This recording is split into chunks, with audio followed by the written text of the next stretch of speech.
Hey, yes, today's the day. We're doing it. We've been on macOS Mojave for 2 years. Now it's time to head to macOS Monterey. So let's find out what works, and I'll see you there.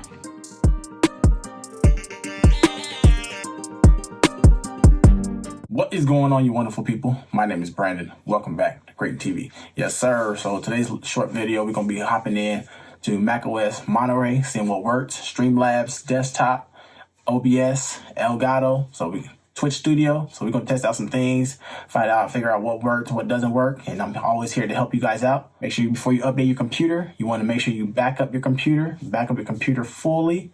It is just so everything is. Then you can proceed to the updates. So, if you don't know how to back up your computer already, most what you want to do is you want to go to your system preferences, open up Time Machine, set that up, get that all situated, and then from there you can back up. But when you click on Time Machine, you can also show Time Machine in status bar. I remove backup automatically because to me it backs up too much. So let's get to this backup and let's proceed to the update to macOS Monterey. Yes, so I have been on macOS Mojave for a while, for 2 years since I had my MacBook and got it. Now it's time to upgrade. So I'm doing it, y'all. I'm doing it. I'm updating. So today's the day. I'm updating to macOS Monterey.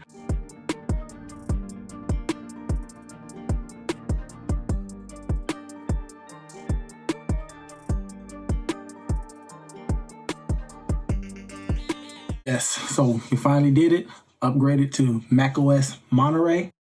And I can show it to you right here. Click on About This Mac. As you see, macOS Monterey. I finally did my upgrade. So now let's find out what works. And let's go. So let's try out a few things. The first thing we're going to try out is Streamlabs Desktop. That's the new name. Stay tuned for a video on the way. So let's click.